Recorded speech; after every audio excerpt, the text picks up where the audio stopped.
Every year, 700,000 babies are born in the UK. But for those women who can't conceive naturally, using donated sperm can be the solution. There is technically enough sperm in the UK, but we're nowhere near satisfying the demand. One of the reasons is the number of patients have increased significantly as well, single women or same-sex couples wanting to have children. This is the story of the growing number of women resorting to online sperm donation websites. Some of them are huge. They've got a large number of donors, a large number of mainly women or lesbian couples seeking a sperm donor. And the men donating their sperm to total strangers, with some demanding sex as payment. It is plain sex. It's a powerful position to be in a hotel room with a woman you've never met before, insisting on sex. It's completely unregulated, unpoliced, and full of risk. People going into these arrangements without legal advice are, in a sense, entering the wild west of assisted conception.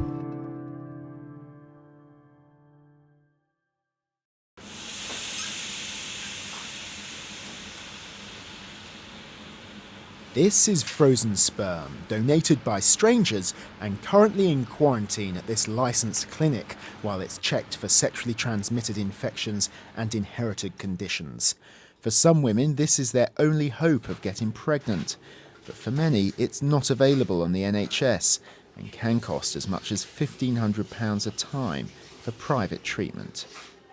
A lot of people find going to a clinic very expensive because there is technically enough sperm in the UK, but it is with the private clinics mainly in London and Manchester. So if you are an NHS patient or a patient in another part of the UK, you have no access, and it's typically these people who then go unregulated services.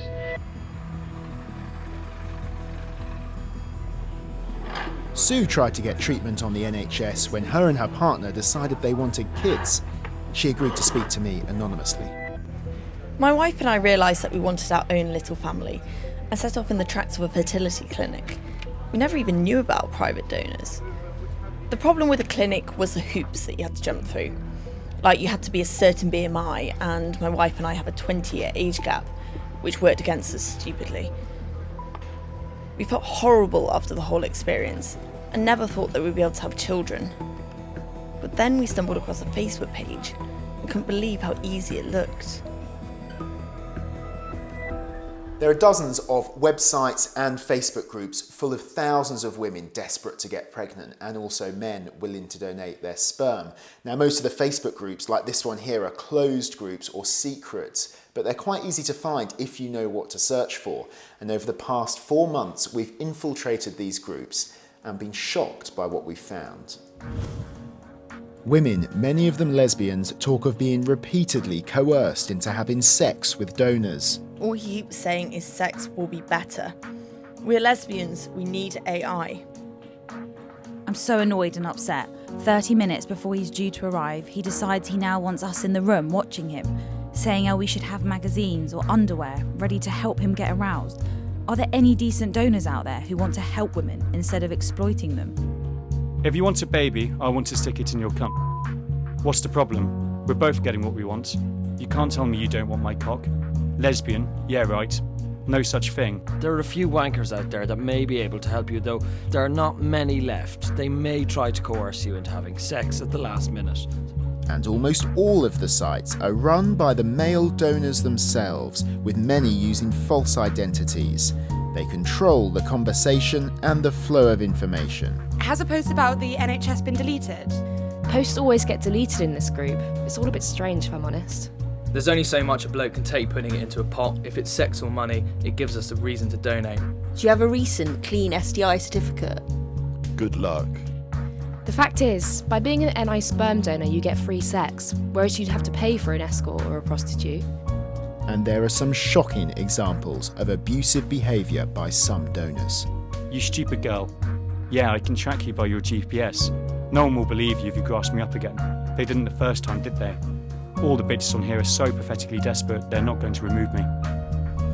Now, if you've never been on these groups before, a lot of the terminology that's used is completely alien. The main terms are AI, NI, and PI. Now, AI is what this woman here is asking for, which is artificial insemination. So that's where the man produces his sperm sample into a pot and the woman inseminates herself using a kit. NI is natural insemination, so full-on sex to you and me, whereas PI is partial insemination. You can probably guess what that means.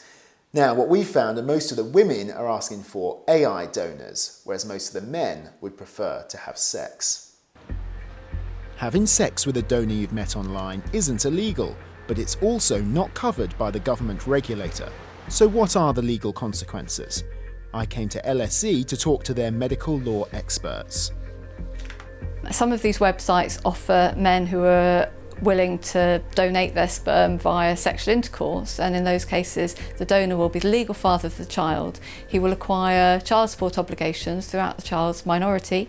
He'll also acquire a right to be consulted about certain decisions. So there's a whole set of safeguards in place for people treated with sperm in licensed clinics. It's safe and there are proper records kept. Outside of that, there are no safeguards.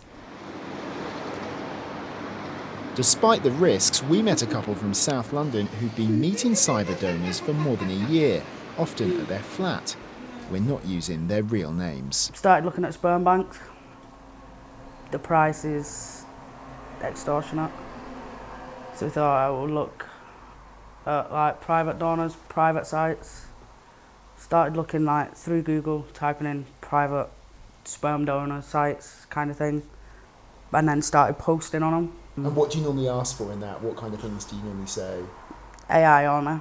Right, which is artificial insemination. Yeah, basically no contact. They do what they've got to do. We do what we've got to do. A lot of donors don't like doing AI. They always push for NI. Which is natural insemination, having sex basically.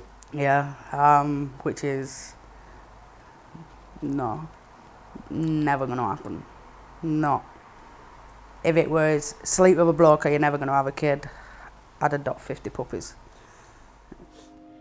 Alice agreed to keep us updated on her search for a donor. She was one of the few women willing to share her experiences. Many blamed the stigma of using the sites, while others said they were afraid of being shut out of an online community controlled by just a handful of male donors. But one donation website is different. It was set up by a lesbian couple with the aim of providing a safer space for gay women being pressured into sex with donors. They offer better safeguards than the Facebook groups, but admit that women have to take personal responsibility.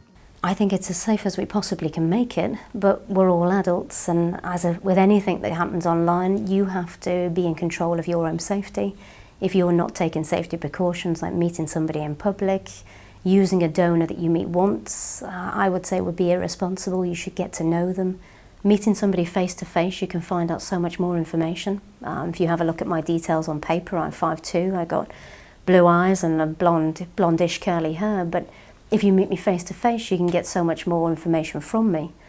Same for fertility clinics. When you go to a fertility clinic, you can choose on basic criteria, but you don't get that feeling, that personality from the person. But why do men become cyber donors rather than donate to an official sperm bank? You may think it's for the money, but most only ask for travel expenses. We contacted dozens of donors, but despite repeated attempts, none of them were willing to talk on camera. However, off camera, 2 donors did explain their motivations. I like to help others and see where the kids end up. I like the idea of my genes carrying on, and I have no intentions of settling down myself. I don't see the site as being any different to a dating service. I don't think you can ban it, but people need more education, and if there was a bit of paper both parties could sign to outline an agreement, it would be a massive problem solver. I rarely do AI these days. Having sex is quicker and it feels more normal, explaining to the child how they were created. I'll give lesbians an AI donation. They're crap in bed and it's not fun for anyone, but I prefer sex for straight girls. Why can't it be enjoyable for both parties? I have met quite a few donors over the years who use unregulated sperm donation services, and I know they're going to shoot me for this, but I would say that quite a few of them are not what one would call life success stories. And it's almost like this is their kick, being able to say, I'm still very manly because I've had hundreds of children. They don't think about the children.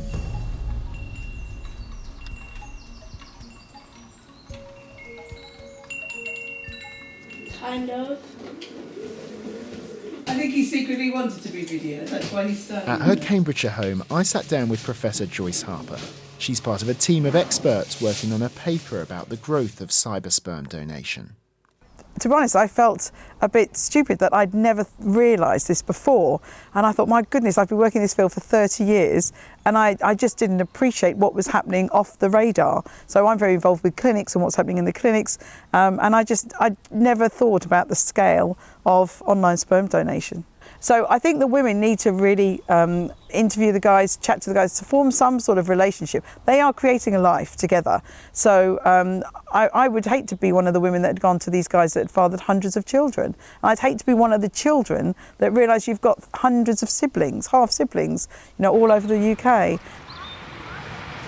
We came back to South London after getting a call from Alice to say her and her partner had met up with another donor, just 6 hours after first talking to him online. But this time they'd agreed to PI, or partial insemination, after other men on the sites had claimed it had a much higher success rate. So you're in a lesbian relationship. How did you feel about having to have partial sex with a man, basically? It was weird. Very, very weird.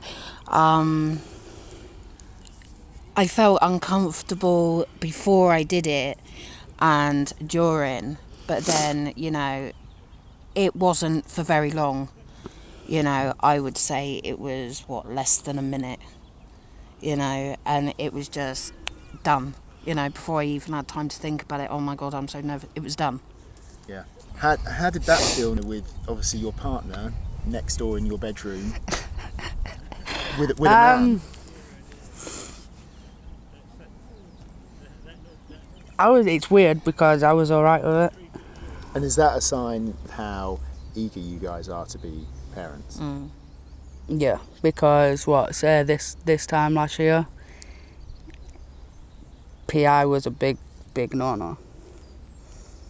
And that could bring up the question, well, if we're not successful this year, what's saying, well, this time next year, will we say yes and I?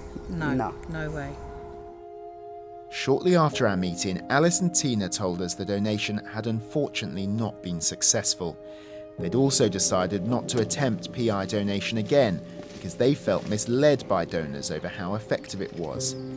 Increasingly frustrated with online sperm donation, they're no closer to realising their dream of becoming parents.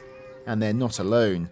The majority of women we spoke to during our research had experienced some form of abusive or exploitative behaviour by cyber donors. So should the government be doing more to help these women? We asked the Department of Health. Women are strongly advised not to seek donor sperm outside of licensed clinics, as this could have serious implications for their health and the parenthood of any children conceived.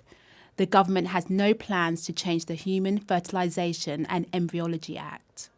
Despite this, in recent months there have been growing calls from women's rights campaigners to do more and possibly even outlaw these sites altogether. If you do that and it goes underground, I can imagine there will be a lot more people asking for money and a lot more people in situations whereby that woman was put in a difficult situation with a sperm donor offering natural insemination.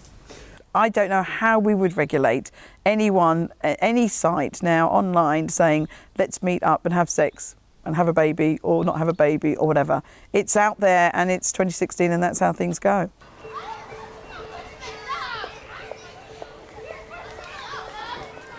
But for now, these sites will continue to grow while the cost of regulated fertility treatment remains high, leaving vulnerable women with little choice but to accept major risks if they want to bring a child into the world.